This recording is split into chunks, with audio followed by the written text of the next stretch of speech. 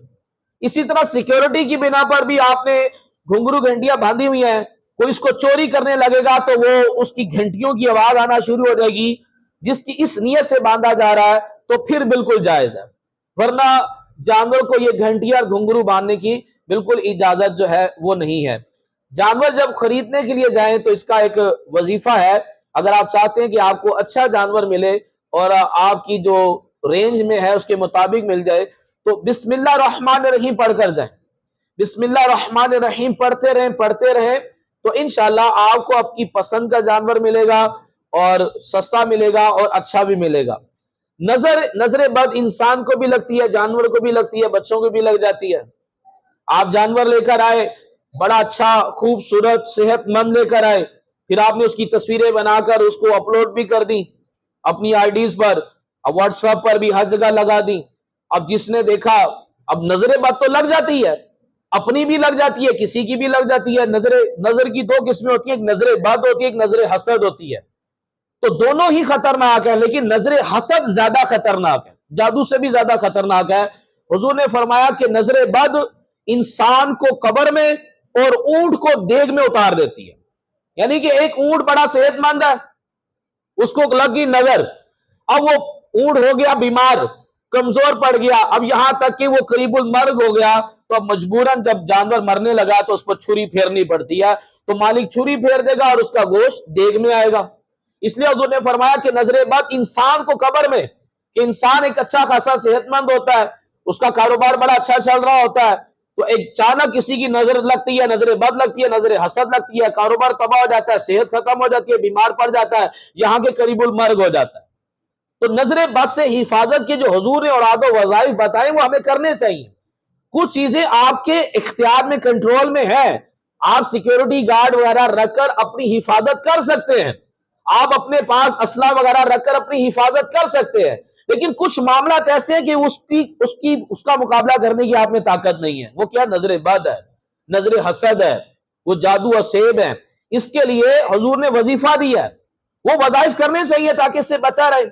تو جانور کو بیماری اور نظر بد سے بچانے کے لیے وظیفہ یہ ہے کہ روزانہ 49 مرتبہ 49 مرتبہ یا اللہ یا اللہ یا اللہ 49 مرتبہ روزانہ یہ پڑھ کر اس کے اوپر دم کریں۔ اور خود کو نظر بد سے بچانے کے لیے نبی پاک صلی اللہ علیہ وسلم نے ارشاد فرمایا، رات کو سونے سے پہلے آیت الکرسی، سورہ فلق، سورہ ناس، یہ تینوں پڑھ کر اپنے ہاتھ پر پھونک مارے۔ حضور صلی اللہ علیہ وسلم کا یہ معمول تھا، آپ صلی اللہ علیہ وسلم یہ روزانہ بستر پر یہ تینوں چیزیں پڑھ کر ہاتھ پہ پھونک مار کر پورے جسم پر پھیرتے تھے جہاں جہاں تک ہاتھ جاتا تھا۔ اس سے بندہ کیا ہوتا ہے کہ نظر بد سے، آفات اور بلیات سے بندہ جو ہے وہ محفوظ ہو جاتا ہے۔ تو یہ وظائف کریں انشاءاللہ عز و جل، اس کی برکتیں ملیں گی انشاءاللہ۔ ہماری مسجد میں عید کی نماز کا ٹائم جو ہے وہ صبح 5:30 بجے، عید کی نماز انشاءاللہ پورے 5:30 بجے یہاں پر ادا کی جائے گی۔ قربانی کی کھالیں ہر سال کی طرح آپ دعوت اسلامی کو دیں، کیونکہ آپ کو پتہ ہے گرمی بہت شدید ہے، تو زیادہ تھوڑا سا بھی ٹائم اگر آپ نے قربانی کی کھال کو، جانور کی کھال کو رکھا تو وہ خراب ہو جائے گی، اسمیل ہو جائے گی، جب اسمیل ہو جاتی تو پھر اس کو ضائع کرنا پڑتا ہے۔ تو جلد سے جلد آپ اس کو پہنچائیں، لیکن آپ کو پتہ ہے کہ مافیا نے اس کا ریٹ بہت زیادہ کم کر دیا ہے۔ اب ایک بندہ آپ کے گھر سے کھال لینے کے لیے جا رہا ہے، اس کا بھی پیٹرول لگا، پھر اس کھال کو ایک مین گودام میں پہنچایا جاتا ہے، وہاں پہنچانے کا بھی کرایہ لگا، پھر گودام کا رینٹ دینا ہے، پھر گودام پر مزدور ہائر کیے ہوتے ہیں جو کھالوں کو نمک لگاتے ہیں، پھر نمک کے بھی ایکسپنسز ہیں۔ اب ایک کھال 50 روپے کی ہے جبکہ اس کے اوپر خرچہ تو 100 روپے آ گیا۔ تو آپ کا جو جانور کی کھال ہے وہ ضائع نہ ہو، وہ کسی اچھے کام میں لگ جائے، ایک تو جلدی پہنچائیں۔ ایک میرا مشورہ تھا کہ جو آپ سے کھال لینے کے لیے آیا اس کو کھال کے ساتھ کچھ 200-500 روپے بھی ساتھ دیں، کیونکہ کھال کے اوپر اخراجات بہت زیادہ آ رہے ہیں، اس کو سنبھالنے کے پھر بعد میں اس کو سیل کرنے پر اخراجات بڑھے ہیں۔ تو یہ کھالیں ضرور دیجیے گا تاکہ یہ اچھے کاموں میں خرچ ہو اور ہمارے لیے